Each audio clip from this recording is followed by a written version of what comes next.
Hi, I'm Roberto Martinez and you're watching Toffee TV. Welcome to Toffee TV. We are in the Winslow Hotel once again. It is international break. Boring. Really boring. It is me, Ped. It is Baz, of course. Baz is feeling a little bit under the weather. If he has to make a quick movement off camera and you hear some noises and he's still mic'd up, ignore them. Nah, we'll cut that out. Don't worry about it. We'll cut that out. Right. There isn't loads to talk about this week, but you know, we always find something to talk about. There's always something to talk about in the world of Everton, something to always talk about in the world of football. I think we should start by talking about last week's show, which created a little bit of uproar or controversy or just interest, just a bit of buzz, bit of Twitter buzz for a couple of nights there. Phone didn't stop vibrating. It was a little bit mad. Yeah, listen, let's just get this right. We said our feelings, we said how we felt. A little bit angry, a little bit controversial, but I think that's what we felt. No, we certainly didn't say anything just for the sake of the camera. We didn't say anything just for the sake of the show. We said what we felt.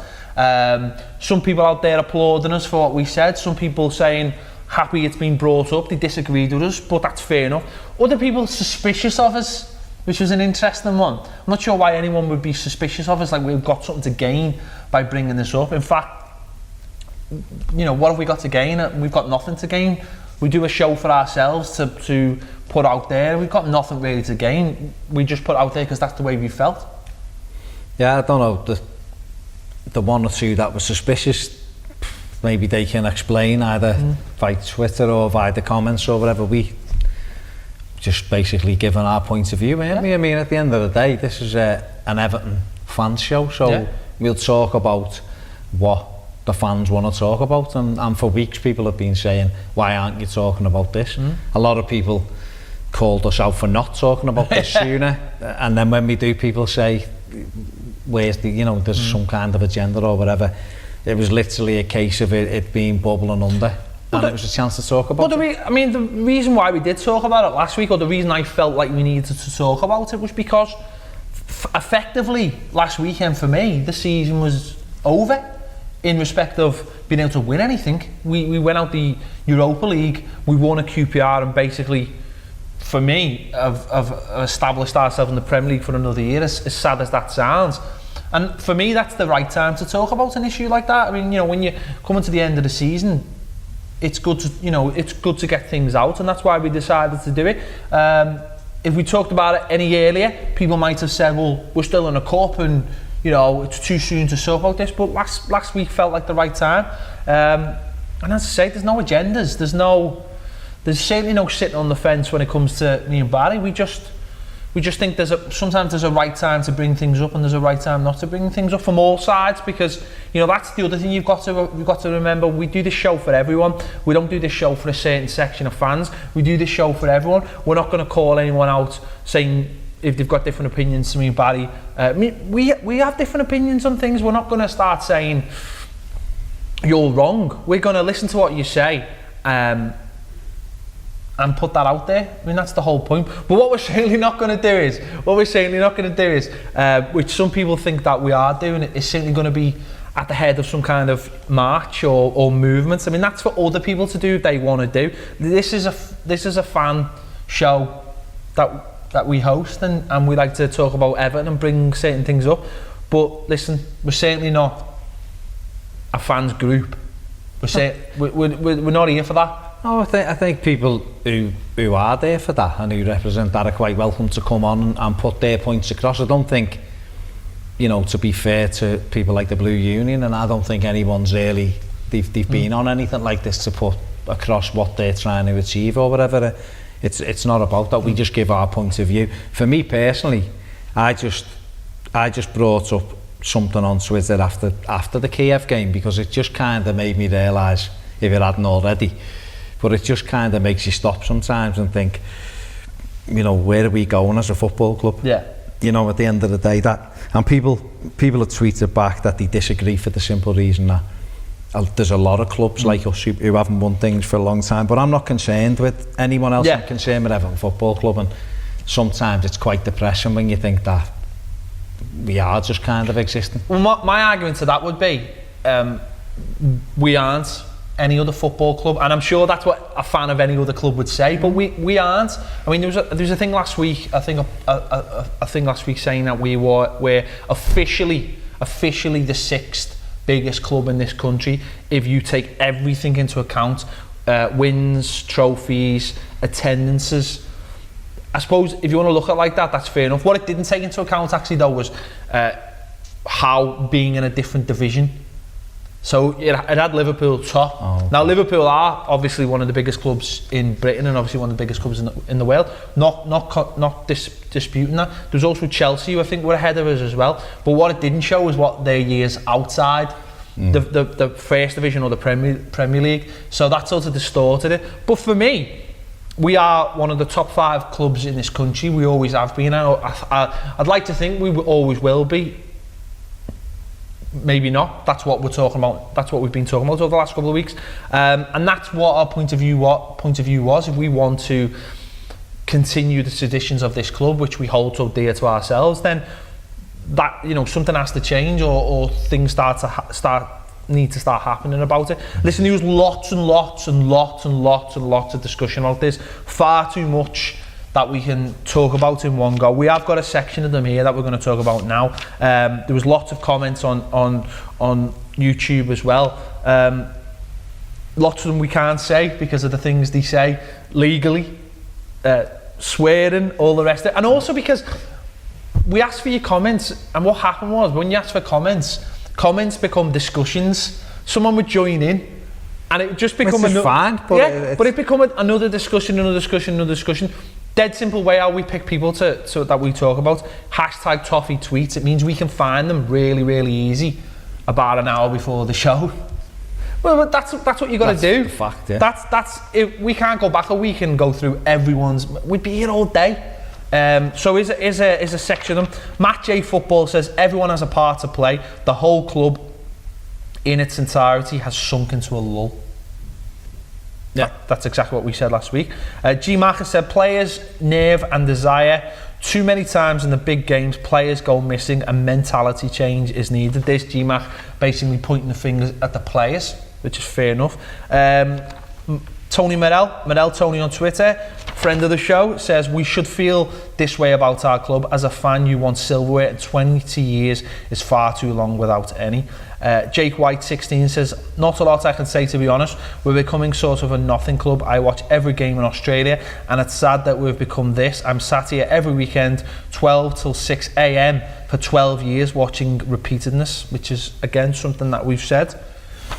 At McNally 95, everybody's to blame. If you're on about success trophies, then it's the manager and players. We've had some good opportunities to win trophies over the years and have bottled every chance. As a whole, the finger needs pointing at the chairman and his friends. We are going nowhere. Won't be until real investment is pumped in and a new stadium is a priority. Let's see where West Ham are in 3 years. It's an interesting one, obviously referring to the fact that West Ham have been given the Olympic Stadium, and this is something interestingly a point that I spoke to someone on Twitter about as well, regarding what the difference between are of Everton and Man City. And you know, the person, I can't remember who it was because honest to God I've had so many discussions about this. Basically the person said, well, Man City got a ground and they've gone on from there. That's fair enough, you can't argue with that, but Man City didn't invest in a ground. They were given a ground, very much like West Ham have been given a ground. So it's an interesting one that the ground thing does come up. John Shaw _71 says the King's Dock was a real game changer and was lost due to Ken Wright's unwillingness to relinquish power. There are no assets left. We don't own Goodison Park, Finch Farm, Everton 1 on our mortgage to the hilt. So for me, it's Ken Wright. Fair enough. Bernie 63 says Svengali Ken Wright will not be removed until the echo and the fans turn on him. Lord Spence says I blame Kalina. Only for him and his egghead we would have cracked Europe. Well, fair enough, and there's a different ranges, plenty more out there, plenty more going through all things. But I mean, the ground's an interesting one because, as I said, Man City and West Ham have been given grounds, and look at Man City now. They've gone through the stratosphere as a club. A lot of people said people have said to me, look at where they are 20 years ago, League 2 team effectively. Now they're in the Champions League. Fans are actually moaning because they're underperforming. So it's an interesting one, isn't it? Because maybe that's all it is down to if Everton could get a ground. But then people might want to start talking about the ground. Maybe that's something that we'll come into soon once we start getting more and more information about the ground. We don't know.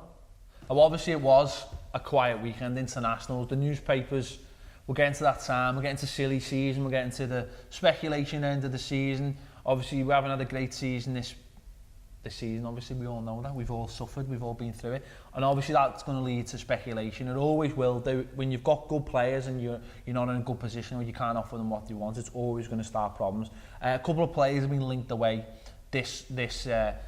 only a couple this weekend, and I'm not even bringing this up just because they're being linked away. I'm just bringing this up because of other things. But Romelu Lukaku being linked away with a move. Now, obviously, well, I say he's been linked away with a move. He's going to have talks, apparently. He's going to have talks with his agent. Now, his agent, apparently he's got a new agent.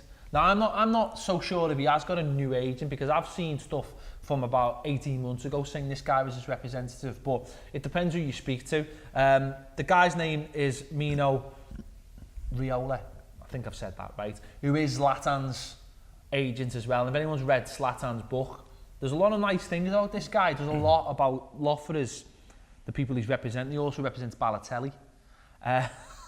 So those two things don't necessarily fill me with a lot of confidence. No. Two players who like a move, let's say, like to move about. When we signed Lukaku in the summer, I genuinely felt that 2 seasons, maybe, we'd get out of him, go into the Euros. If he had a good Euros, then that might be the time that he'd go, or we'd look to cash in if we weren't offering him Champions League football. I mean, he did take a big step coming to Everton, really, if you think about it. I mean, there was a lot of clubs after him. I'm sure there's a lot of clubs after him now that likes talks of Juventus, talks of Wolfsburg, both teams who could probably offer him Champions League football. Do you think realistically we should be getting another season out of him next season, which would be his 3rd season at Everton? Yeah, I don't see him moving anywhere regardless of whether he's changed his agent. I think he'd certainly he signed a 5-year contract and Everton expect him to see out those 5 years. I thought when we signed him in the summer, like yourself, we'd have 2 to 3 seasons, and if he done what we hoped he'd do, then unless Everton were in a position where we were in the Champions League, then we would see him moving on. So I don't expect him to go anywhere this summer, but I think you're right, next summer's the Euros, and if he does well in them, we probably see a lot of teams knocking on his door, as we see him with the likes of Wayne Rooney after he had a good Euros. Given the season he's had, nearly 20 goals, we hope he gets over 20 goals. Obviously, we don't know whether he's going to be available this weekend, but with the injury. But given that, I mean, if someone come in the summer, what do you think it would really take though to maybe sway the club's mind? Depends on the manager, because I think the manager loves him, doesn't he? And he said he'd paid double what he paid for him and things like that. So Everton are in a position where he don't have to get rid of him. I think if you're talking about what would the club consider to be a decent offer, I think upwards of 45 million. And I don't think... Well, we paid... What I'm saying is they've paid 28 million for him. It makes no sense. Wolfsburg were linked with a 33 million pound bid for him. Well, he'll have scored another 20 goals, so why would Everton part with 5 million quid? There's no point. So to get Everton probably thinking, you're looking, I would say you're looking at least 45 million. Who's going to pay 45 million for him? Everton aren't going to say, well, all right, we'll let you go for 3 or 4 million pound profit, because Everton have gambled on it. Well, and really they wouldn't have made that profit because of his wages either, really, would they? And what they would have paid for him for his loan to come here as well. We looked, when he was at Chelsea, the original fee was somewhere between 15 and 19 million, and Chelsea got 28 million out of him because we wanted him. So if teams want him and they want him desperately, then you pay the going rate. I don't, like I say, I think there will be teams sniffing around him in the summer, because play. You know, these teams with money want good players, and he's a good player. And you'd like to think, being the lad he is, he seems quite level-headed, down to earth. I'm sure these discussions have taken place beforehand regarding when he came here. You'd like to think that the club would have said, listen, give us 2 years, let's try and get in that Champions League, because he would have been buoyed by last season. Highest points tally, good year in Europe. Probably thinking maybe kick on to the Champions League for the next season. Okay, that necessarily hasn't happened, but you wouldn't want to. You wouldn't want the lad. You wouldn't want to think he was that kind of lad just to abandon us. I don't think he would want to leave this summer, given the season we've had. I think he'd like to see how it progresses next year. If next season follows a similar pattern, then yeah, we may, that may be the time for him to move. And listen, the ball's in our court, like you just said. You go back to last summer, or the summer before, and you look at people like Baines, Manchester United, and no, the answer was no. Sorry, no, that's it. And you'd like to think the club are in a healthy position financially to say no. With Fellaini, didn't we? People were trying to shoehorn him and Baines out for 26 million or something, and then in the end we got 27.5 million for him. So we're not going to be bullied into getting rid of our better players. And like I say, the manager, he's probably one of 3 or 4 that the manager won't entertain selling, and he's only just a year into a 5-year deal. So, well, another player who's been linked to, he's always linked away with the move, is Ross Barkley. Manchester City said to be sniffing around him again. Price tags of 40-50 million pounds. Listen, the lad said he's a Blue, said he loves it here. He's come out in an interview today, or certainly an interview's come out today that he's done, saying he loves it here, loves everything about Everton. He said this season has been a learning curve. He hasn't had a great season, and he'll bounce back from that. But one thing he has said, which is really interesting, he was asked about his favourite position or his best position, and he said he's a striker. He said he wants to play as a striker. He loves playing as a striker. It gives him the freedom he craves. Maybe takes that kind of responsibility off that a manager would heap upon him playing in midfield. Track him back, nonetheless. Do you think he's right? Think he's right from what you've seen of Ross Barkley? I mean, he's got the ability. He's pacey. Doesn't win enough headers. He should be better for the size in the air. He's got the ability to dribble. It depends what he regards as a striker. Does he regard a striker as being a false 9, if you like, or someone who's just going to play it split striker off the centre forward? I think the problem he'll have with us is if Lukaku's our main outlet, because one of your centre forwards have got to keep the ball. Is he a wide striker? Yeah. He's played on the left of the 3, it's not worked. Possibly could play wide, not wide right, but on the right hand side of a strike partnership. I don't know. He's young. He's got all the ability in the world. If that's where he feels he could do a job. But if we go back to the QPR game, and I think we spoke about this last week, the way Everton played against QPR with Lukaku front and Kone off him, I definitely think Barkley could play that second role, that second striker, because he wasn't a main striker. He was like a proper number 10, not like this sort of re-envisioned number 10 that we have now. He was a proper Toffee. Replacing the way Kone did. Like the way Kone did last week, where he... But what he's got to... that's great, and what he's got to do then is be able to get older, but he's got the stature and the physique for it, same as Lukaku, so he's got to bring that side into his game. But I don't think against QPR, Kone's role was necessarily holding the ball. It was more like foraging for it in that space. But he does, what Kone does really well is he takes the ball, he'll take it into his chest and he'll play it and go. And that's what Ross could do. I definitely think that's a position he could play in though, because I think in QPR there was definitely an outlet for it. I think it's a position he may have to play in.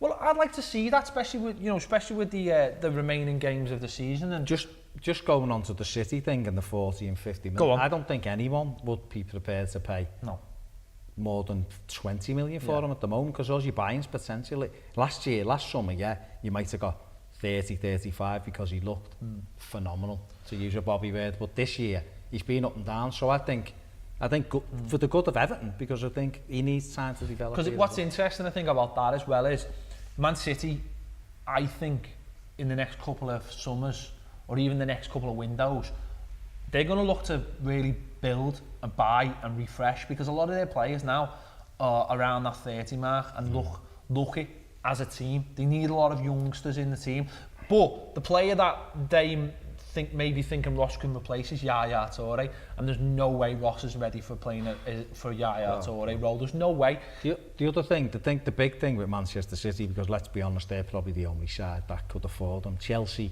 had a push, but they've got loads. Chelsea, they've got loads of players.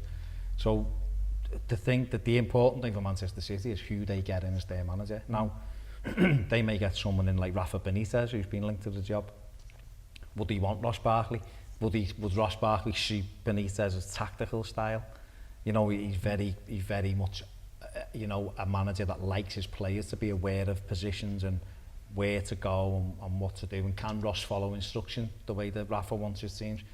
I'm not so sure. So that's a big one for me. Who comes into them? I mean, you know, if they get Brendan, then he likes Ross as a terrific player, you know. Yeah. He'd be part of the group. And he's got extending. He's a technician and all that. So maybe that it'd be more. Channeling you're in a Brendan there. It'd be more of. I don't know if I've not had my seat done yet or got a new woman. But it may be, you know, it may be a case of if Rodgers got that job, then maybe that might become more of a reality. I just think it's interesting that he said he wants to play as a striker. Whether he's sort of seen the gap in Everton's team. It'd be great for us if he did. If we could unearth him to score 10, 15 goals at 20, 21, he could become one of the great number 9s. I think we've said a few times on different outlets that he is the foil for Lukaku. I think we've always said Lukaku needs a foil, and I think we've always said Ross is the foil for him. Last season playing in that you know, the head man in that midfield. Now Martinez has obviously gone to some kind of 4-4-2 recently. Whether he sticks with that, I don't know. Whether that's just something to sort of get the best out of players and just grind out the wins. But I think if he's going to play that split strike, I think Ross could definitely do it. And if he's happier playing in that position, and if that gets more out of his natural technique, then definitely, because what I've always said and what we've always said is the thing that Ross lacks is experience. You know, he doesn't have the brains to be pushed on the left. He just hasn't got it. Because what he's got as a player, you bring someone like Ozzy in, goes on the left, and all of experience clicks in, and he mightn't have what Ross has got, but he's got it up there. But Ross hasn't got what he's got. Exactly. I think to get the best out of Ross Barkley, he's got to play, like you say, up there in that. He's either off Rom or he's alongside Rom. But we can't play narrow with the likes of Ross Barkley. When we play Barkley and Naismith and Lukaku, never works because they don't hold the position. But I think you could let Ross buzz around, like you say, foraging, if you've got that shape. Yeah. So whether it's Leon Osman, whether we buy someone who's going to sit out on that left-hand side, whether it's Aidan McGeady, whether it's Kevin Murray, whoever it may be, we need to have a solid 4 for me, and Ross can be almost either the diamond of that midfield, so you'd have a 5, or pushed right on, like you say, picking them up. It's mad because I think we're having a discussion that doesn't really need to happen, because literally this time last year, you think back to the Newcastle goal, he was doing all this anyway. This is the mad thing. It's almost like Emperor's new clothes. If we go back 12 months, he was doing what we want him to do. But that's because of the formation. People are saying what's different from last year. Go and watch a video, go and watch anything of any Everton game last season, and just look at the makeup of the Everton side last year. There was 4 in midfield. It was a 4-4-1-1. It wasn't 4-3-3 like we tried to do this year. It hasn't worked for us. It works for Barcelona because they've got Neymar and Messi and Suarez. You know, and it worked for Liverpool last year because they had Suarez. Maybe Suarez. Maybe that's the key. Maybe he's the key. But you know, it works. Suarez. Just get him. Yeah, it worked for them last year because they had Sterling, Sturridge, and Suarez. They've had to tinker. Yeah. For Everton, for me, and it's been evidence against Newcastle and against Queen's Park Rangers that when we've had actually some shape, we've just taken 6 points from 6. Well, if that's the case, I mean, obviously, what about 3 at the back? Do you think 3 at the back? I mean, we've always spoke about 3 in the back. Roberto Martinez has always seemed to like 3 at the back. He's tinkered with it here, but what he's never done is he's never persisted with it, which is something you again, we go back to your mate Brendan. He's persisted with a formation, stuck to it, gone through tough times and come out the other side with it, and done pretty well with it for the second half of the season. But he's not been afraid to tinker with it. But that's what I'm tinker saying. with press and tinker with That's what I'm personnel. saying. No, do you think 3 at the back could be what Everton need to do? I've championed 3 at the back for a few seasons for the simple reason that, for me, we had the best 2 wing backs, if you like. And we used to have the perfect 3. Jagielka, Heitinga, and Distan. Pace, power, and technique in a 3-man. And I think if you look now, you see, this is probably quite controversial, but I think for this summer, the biggest kind of the number 1 target for me, and I love centre forwards and wingers and everything else, but the number 1 target for me this summer would be Ryan Shawcross, and that goes against. I don't like Ryan Shawcross. I don't like him. I don't like him. But imagine if you're gonna go for, if you were gonna play 3, you could have Shawcross, who's the dog, who will have a wrestle with anybody. The dog. Not just a wrestle, he doesn't just get like fellas that. down and wrestles. Yeah. You've got Jags, who is still a decent defender, and then you've got obviously Beckenbauer in the shape of John Stones, who just keep, the key to the works. Yeah. And then you could have Baines, Garbutt, you'd have Coleman, The problem I've got with the 3 is that he tried it at Hull and we got beat, but Gareth Barry was in it and didn't have a good game, and we were all over the place. And instead of just saying, well, all right, but this is what we're doing for the next month, we then played West Ham in the cup, and we just went back to 4 at and so you can't play something for 70 minutes and go, doesn't really work, I'm not doing that again. You've got to, like Rodgers did, I suppose, you've got to say, this is how we do it. But you're saying that there. No, this is how it wasn't. You're saying that there though, but the makeup of a 3. Do you think that makeup's right though? Okay, you've got the ball player. But for me, aren't Jags and Shawcross the same kind of player? The reason I went for aren't they the same kind? I know Shawcross would be almost like a replacement for Jags, but they're not. I mean, the age difference is not that much. And that's 26 and 32. I think what you're missing in that 3 is actually pace. Well, that's the one thing, isn't it? But then again, we've got young Galloway who what I was going to say is maybe the likes of someone like a Galloway coming through, maybe he could go into a 3. Then you've got almost like the 3 stages. I mean, like the 3 stages of Elvis from Father Ted. You've got it. You've got the old. I know John Stones. I just threw a Father Ted reference in there. Always throw a Father Ted reference in. I mean, John Stones is not old, but he's getting experience, and he can bring on the next one, whether it be Galloway or whether it be one of the other young John Joe Kenny or one of the other young players. I don't know. I think that's the perfect makeup of a 3. You need a pace, you do need a dog. But if we're not gonna play the 3 and we're gonna stick with 4 at the back again, Shawcross. We still need. Listen, this Dan's going. Alcaraz is going. You would expect. Well, that's what. But you'd expect them to leave the club in the summer. So we're down to 2 centre halves. Okay. Brendan Galloway might be able to step up, but if imagine if history repeated itself on the eve of the season this year, and we've got Stones and Jags are out, and then one of them gets injured on the Friday. And Galloway's in. We do need another set. I think Alcaraz actually said himself that he likes to have 2 years at the club and move on. He's done that every week. He's only signed it 2 years. And he does that every week. So he's got the new Zorro film to start, hasn't he? So this stand practically already gone. Went ages ago. I mean, that milk doesn't deliver itself. I'll tell you that. And that tennis career doesn't do itself either. So, he's gone. So at centre backs, we won't even start some of the rebuilding job. We'll leave that to. No, that's going to be a show. Well, that'll be on a show on its own. The rebuild. What we're going to do, and I've just decided. I'm not being funny. The rebuilding job. I'm bringing Nick Knowles in. That's how big it is. It's a DIY SOS. I don't like it. Have you ever watched? Have you ever watched Extreme Makeover, the America one? Ty Pennington. That's who I'm getting in, because he's no Nick Knowles, mate. He's not walking around giving it the big one. I think he might need Caesar as well, the fella who does the dogs as well, to come in and... The dog whisperer? Well, what's he coming in for? Oh, to talk to Shawcross. Lots of cable TV references there, and it's one of them, isn't it? Housewives of wherever as well. I know you love that. Right, you know what I was watching last night? Go on. No, go on. No, we're not going to say it. You've ruined it. In between spewing your guts out, what were you watching? No, you've ruined it. No, come on, do you want to know? I can't even remember what it was called, but it was on the Food Network, but it's what it's about is... Wasn't Cake was it? No, it wasn't Cake Boss, no, that's the other one. It was about... people who go into restaurants who are getting ripped off by their own staff, and they have secret campus boss. Just watch it. It was on the Food Network. I can't even remember. I watched WrestleMania. I think that was better, personally. Well, this was in between watching the 5 or 6 MLS games I watched over the weekend, to be honest with you. Fair enough. There you MLS, I watched WrestleMania. There you go. Everyone's a winner. As I was going to say, we will have shows towards the end of the season on the rotation of players. That's what I've just decided that now. Did you move on quickly then because I was watching WrestleMania? Yeah. Listen, I don't diss WrestleMania. I don't care if I'm a grown man. Undertaker's finished. If I want to watch... Yeah, the Undertaker, is he finished? Bring him back. I don't know. Bring him. You know, it'd be good for WrestleMania. Seriously. This time. Finish the footy, come in, just a little pair of them blue trolleys. Oiled up. Them fella wears, that Everton fan who gets the blue Speedos out at every game. Donate them to this stand. Might need to be a bit bigger. You can come down in a milk float, right?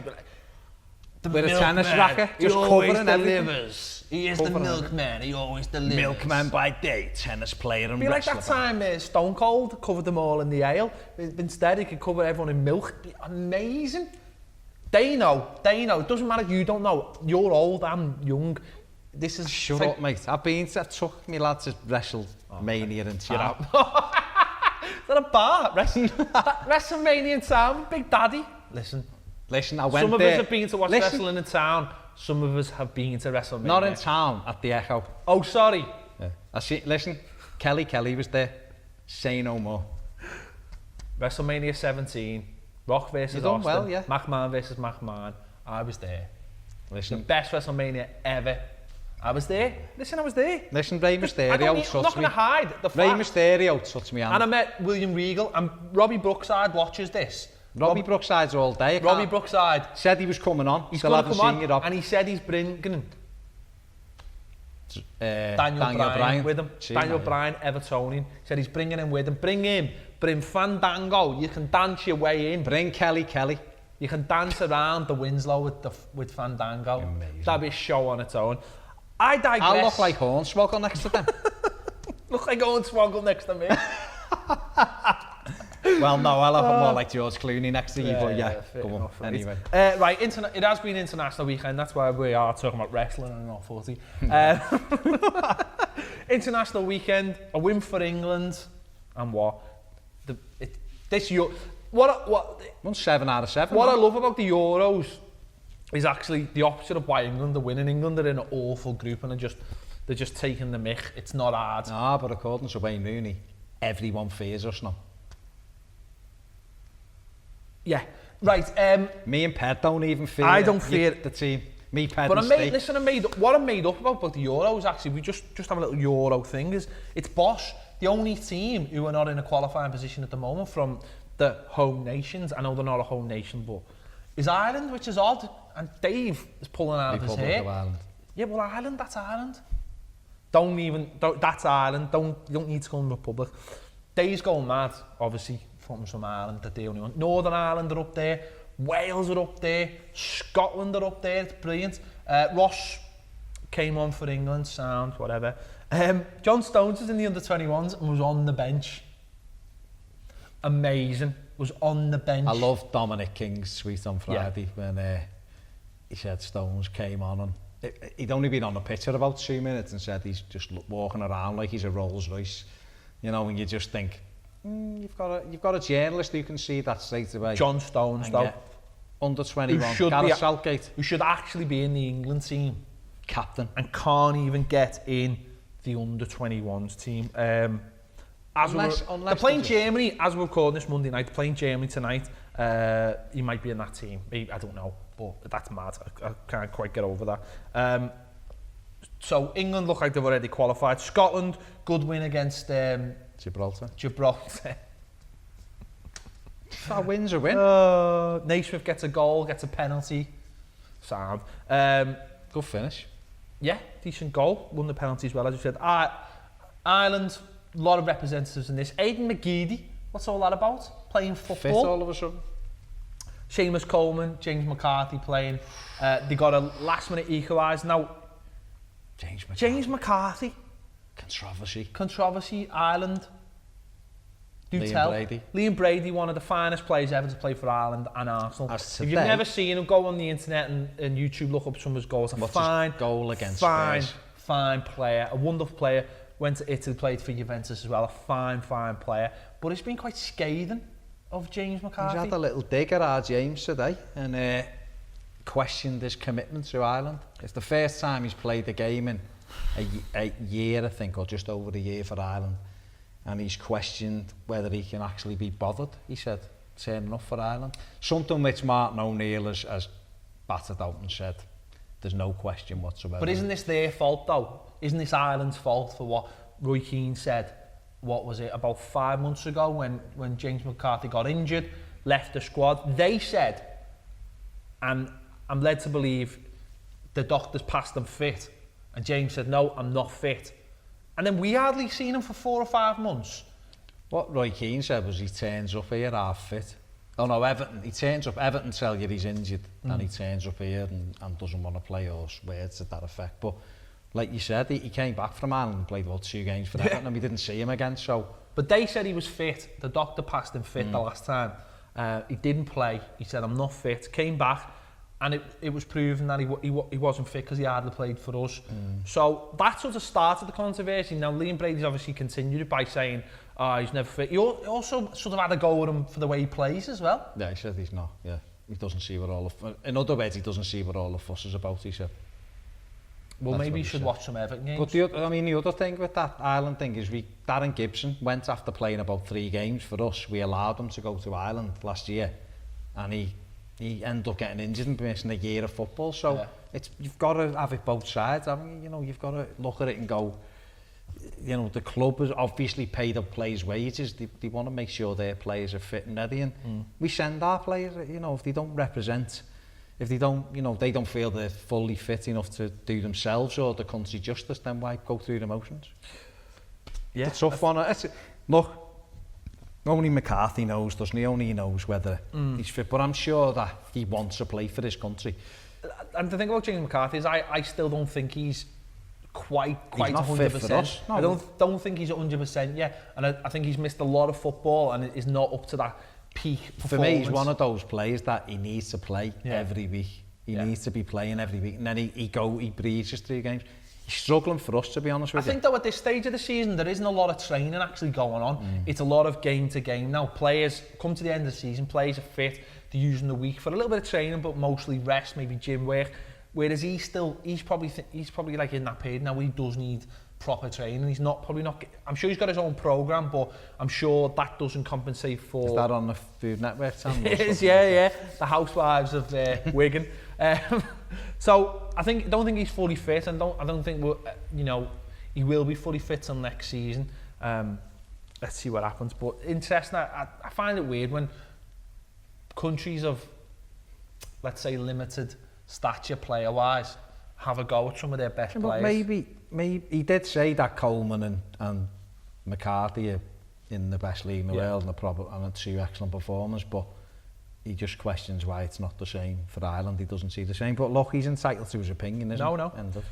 We have got a match this week, obviously. Southampton at home.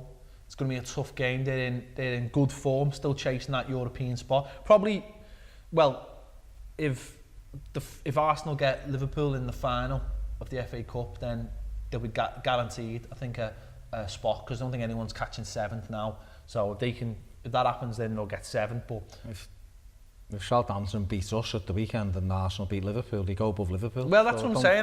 They can still get there.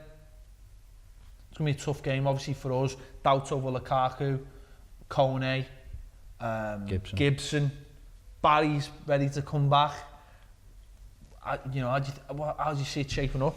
Well, I think Gareth Barry will come straight back into the team. That seems to be what happens, whether you like Gareth Barry or you don't.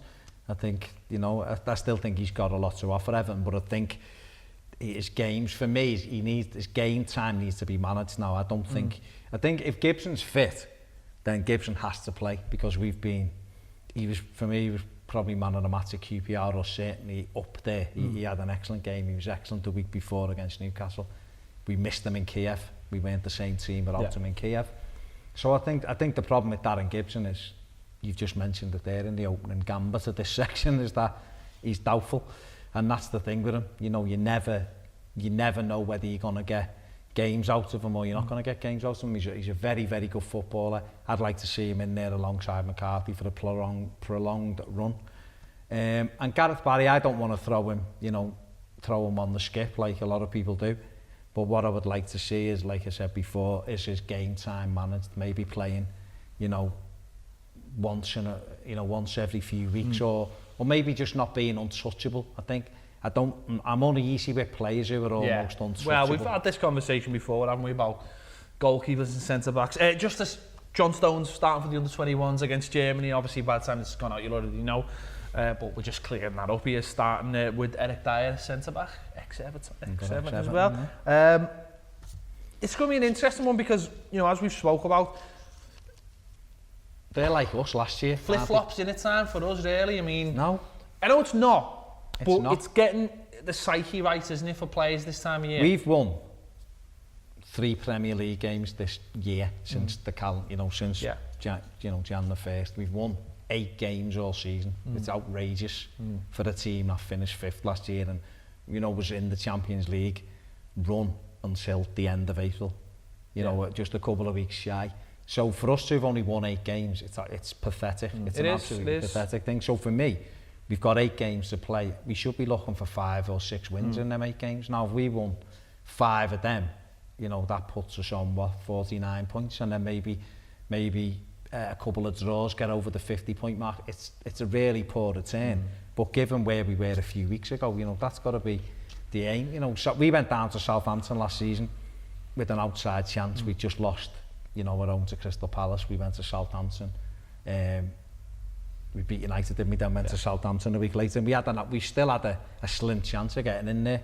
They didn't have anything to play for and turned us over with 2 own goals. So, you know, the boot's on the other foot this time. The pressure's off. We should be looking to win. Hopefully we do. I know we're going to have injury problems. We'll see how those sort themselves out. Look, we owe the crowd here. Yeah, we owe the crowd at home. We've won 4 home games all season, and we're in. It's going to be 8. We don't want to limp over the line. We want to finish strong. We want to get fat. What you're doing now, right, is you're starting now to build for next season. And does that include looking at players then who are, you know, on the edge of the squad, or people who be thinking about? Not yet. We'll do that in a different programme, but not yet. Okay. Not yet. Not for me. I think we've got Southampton at home, we've got Villa away, and then we've got Burnley at home. From that point, if we've taken 7 out of that 9, that puts us on 41 points. Then for me, it can be a case of, right, then we start flip-flop time. In terms of looking at other Shouldn't players. be any flip-flop time, by the way. Well, there shouldn't be, but that's what... Too much money riding on it. Well, but the thing about it is, if you start then mixing it up with players who it's playing for the careers, playing for the place, and playing to get in... What if one of those players is a goalie? I mean, you know, maybe change the goalie. Well, but there's no... Look, I'd change him. Right, very quickly, we're near the end of the show now. George Green, gone on loan to Samia, scored a whopper in the last minute to save them a point. You can watch that on our I don't think you can. No, you can't. I don't think you can. It was a cracking goal, wasn't it? And by all accounts, he had a stormer. Yeah, he's sort of stalled in the last... I think what's happened, we obviously bought him from Bradford. He beats off a lot of teams for him. He's highly rated. I know that the club rate him quite highly, but he's had a couple of injuries amongst other things over the last year, and it's kind of knocked his progress back. And the reason why Everton have sent him there till the end of the season now, isn't it, is to try and toughen up a bit and try and get him some game time. And look, what technique. You know, hopefully he'll get games, and hopefully he'll keep Samir up as well. They're very, very, you know, they don't want to see them slip into the conference. No, but that makes you a footballer. Going there, playing for people, playing with people whose livelihoods depend on it.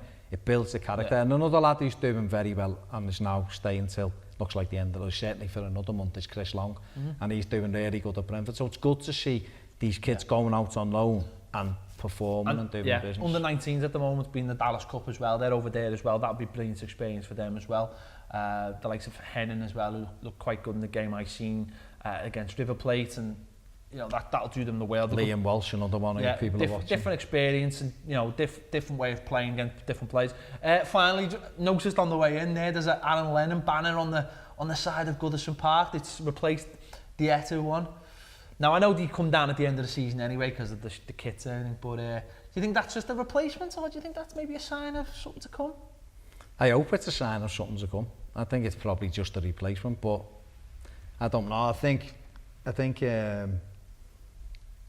I think if he gives another couple of performances like his last two, I think we'd be absolutely stupid not to follow that up. I don't see Morales. £6 million the talk. It's buttons. It's buttons for the Premier League football. It is for the with Premier League loads of football, experience. He's 27, pace to burn. Yeah. And I think, look, I've been critical of his final ball. I think it's been something that's plagued him all the way through his career. But when he's in your team, he's an outlet, and I think we haven't got too many players like him. So we'll wait and see. As you say, that's someone who could get a lot of joy to the end of the season. All these games now are there for him to impress. As Baz said, everyone really needs to impress because they haven't impressed much this season. So hopefully, come Saturday, we'll all be smiling and take 3 points because, as you say, we need them. We need to get up that table. We need to finish the season strong. We'll see what happens. We'll talk about it here on Toffee TV. Anything else you want to talk about, don't forget, messages in the comments, on Twitter, Toffee TV1 as well. The Winslow has got a night coming up. It is a sportsman's dinner on Friday, the 8th of May. Guest speakers will be Kevin Sheedy and Graham Sharp. 3-course Chinese banquet, sounds nice. Live music with Sam Harrison. It's going to be around the £30 mark. We'll give you more details. Get on the Winslow page on YouTube, on Twitter as well. All the details will be on there. There'll be a PayPal link as well for how to get everyone to come in the Winslow. That's the 8th of May. this is for Thomas because he's always moaning. Oh, go on. There you go, Thomas. At Toffee Art, always moaning. I'm supporting. I had mine on the other week. Yeah. But that was a bit of light-hearted stuff, but we've actually got something. Okay, I've got to go over here. Serious. I've got to go over here. We could have put very, it closer very, to you. very important. Yes, this is help Finn find a match. www.facebook.com Finn's Fight. Delete bloodcancer.org.uk. www.anthonynolan.org. It is about blood cancer, it is about giving blood, it is about... He's looking for a donor. It's very, very important. Check out the website, help if you can. He's a little blue nose. Make sure you do that. I know the club are helping them loads, get involved. So if you can get involved as well, we're certainly trying to get everyone involved as well. Right, from Baz, from me, Ped. Baz has done brilliantly well. I was going to pat him on the stomach, but I'm not because he'll just throw up all over me. Thanks for watching and we'll catch you next week.